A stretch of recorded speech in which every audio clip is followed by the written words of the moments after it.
Hello, everyone. Today we are going to be talking about something that I think will be very useful to a lot of folks that are out there shopping for engagement rings online.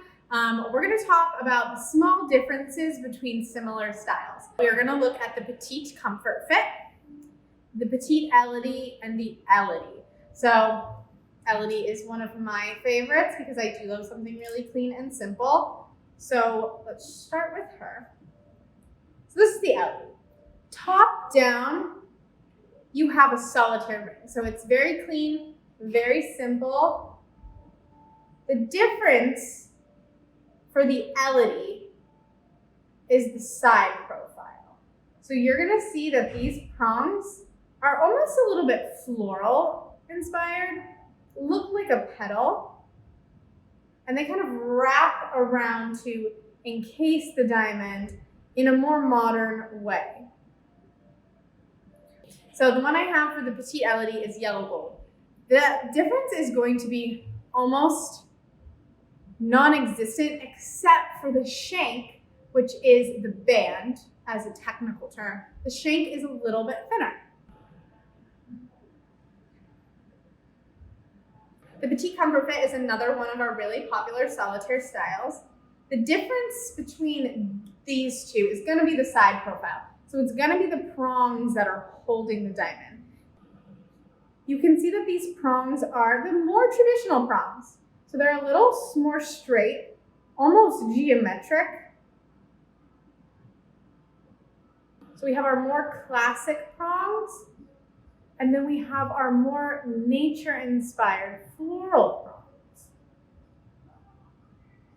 The Elodie, petite and not petite alike, have the claw prongs. They kind of reach over a little bit more, as opposed to the 4-prong Petite Comfort Fit as a ball or a stud prong. So our ballad is kind of like the 4-prong Petite Comfort Fit, but if you added diamonds to the band. So if you liked that one and you liked those classic prongs, but you want a little bit more sparkle, the ballad will probably be a great ring for you. So you'll see here, we have a nice and dainty band. This is about as thin as we'll get. So if you want thin, this is a great width for you. And then the prongs are going to be those more straight prongs, just like the Petite Comfort Fit.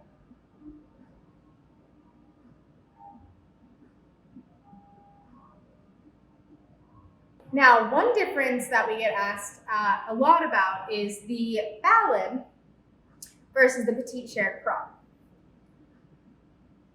One of the main differences is going to be how the prongs are kind of attached to the band. So these are both not integrated heads, meaning that they're kind of cast in one piece. They're cast in two pieces, meaning if you do a yellow gold band, you're still going to have white gold prongs on both. For the ballad, you're going to see that the prongs start at the very, very base of the shank. They start right here.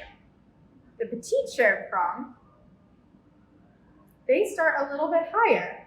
So if you compare these,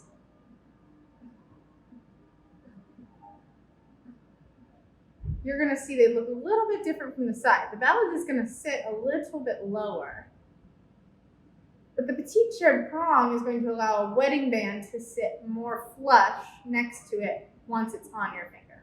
If you look at the pave right here, these diamonds are actually considered shared prongs, so not a true pave. They're set more on top of the metal, and they have 2 prongs between each diamond. So that's why it's called the petite shared prong. They are sharing their diamonds. Whereas the ballad, this is a true pave. So they're inlaid into the band instead of on top of the band. And then there's 4 prongs that are pulled over each individual tiny accent diamond. So when you look from afar, this looks more like a line of sparkle. Whereas this, you almost see the individual round diamond a little bit more.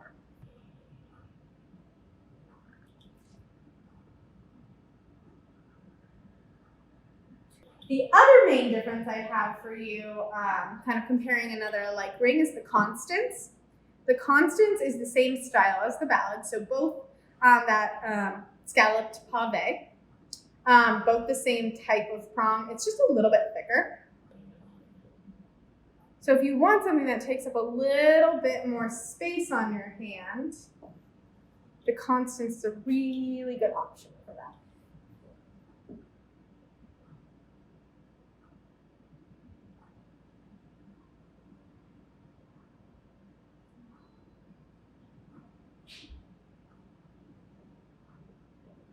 So I have the Lux Viviana, the Demi, and the Valencia.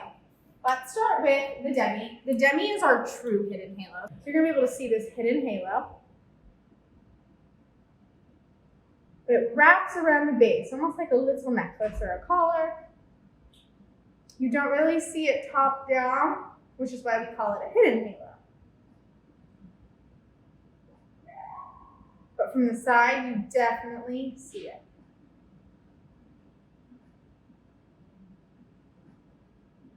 Now, another one of our rings, which is technically a hidden halo as well, is the Lux Viviana. So it's actually incorporated into the structure right here. So these are all accented as well.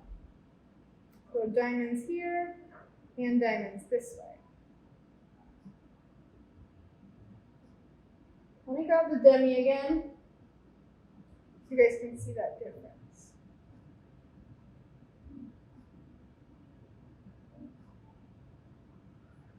Top down, similar. Side view, different.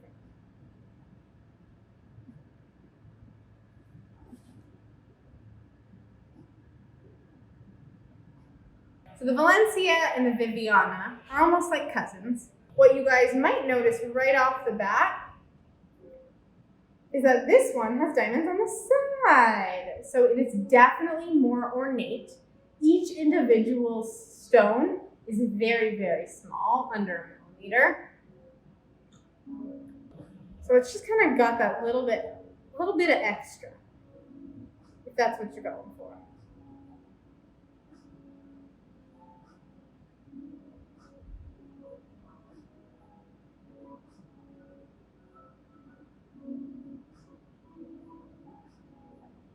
A cathedral style is going to be more like this, where the shank, and these specifically are going to be considered the shoulders, based on the structure of the ring. The shoulders come up to meet the ring at a higher point.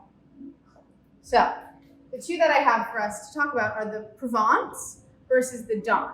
Here's the Dawn. We're going to zoom in real close because you're going to see on the bridge, so that's what this little bit is called, the bridge.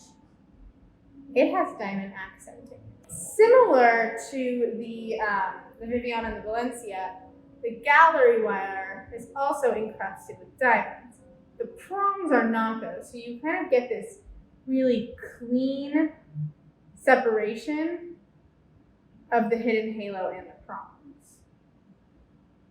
The Provence is going to be our more classic version of that. So you'll see it almost looks the same, except for we have no diamond accents.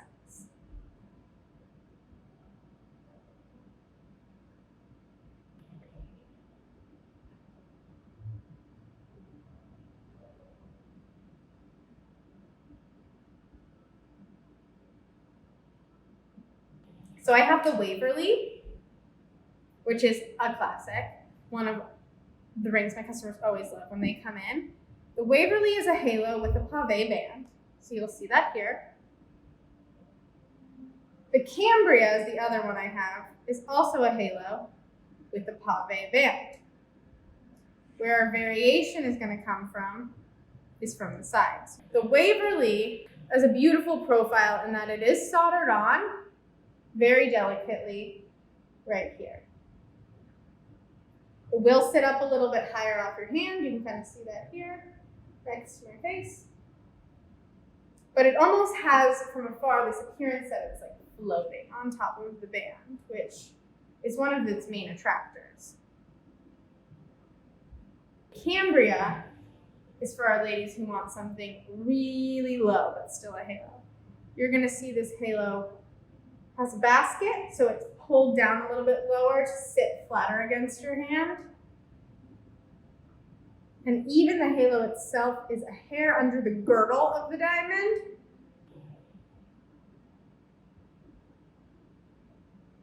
It's kind of crazy when you're looking at them from over here.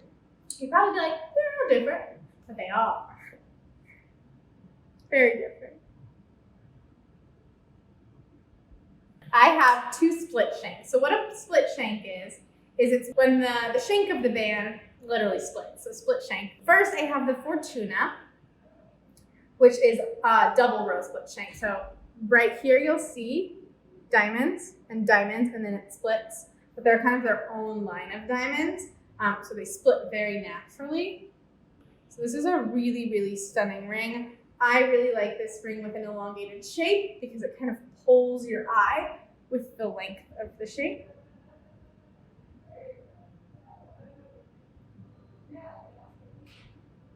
And then the other split shank I have is the Joy, which is different because it has one row of diamonds and then it splits. So that's going to be our difference there. You're going to see this split is a lot more exaggerated than this split. So it kind of just depends on what you like. These diamonds are a little bit bigger, and these diamonds are a little bit smaller because there's technically two rows.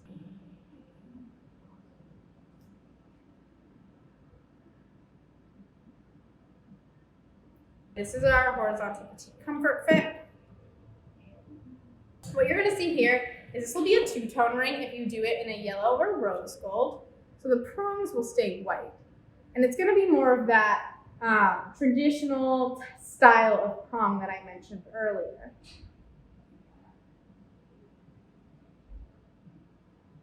So almost like a classic band gone more non-traditional because we turned it on its side.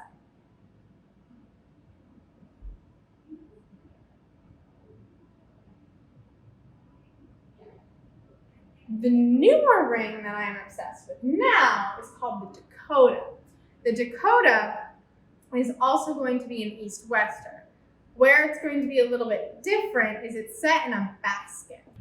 So this is set lower because it has more metal around it to allow it to sit closer to your hand. This stone has a gallery wire, which I was talking about earlier. So this bit right here. And it comes out just a little bit, even when you're top down. So it kind of creates this larger visual circumference, almost like a halo, but with just metal. It just looks so cool. So this is the Dakota.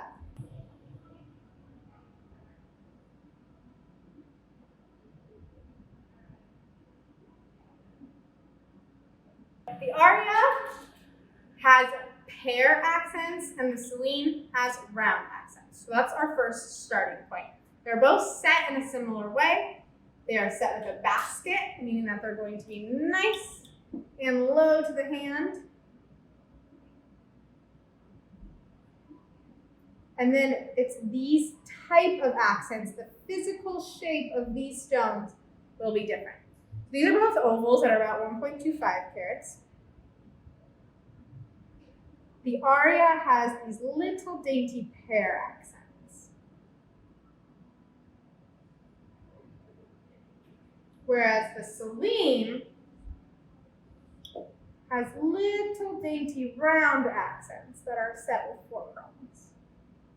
So here is the difference there.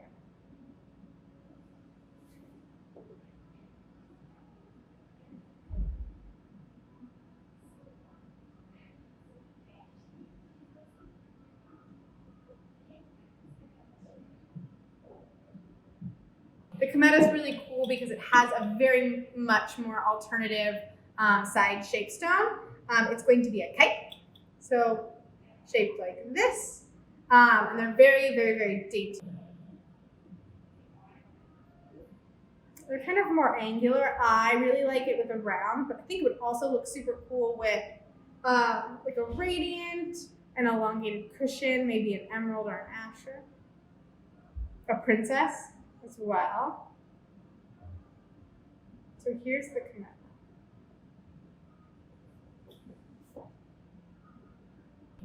After weeks and weeks, I finally have it.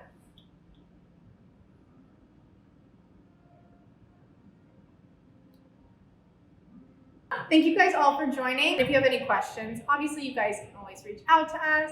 We're happy to talk about the different styles, the differences that might be small but are important, because each ring is going to be, you know, a masterpiece of your own. So thank you guys so much again for joining. Okay, bye.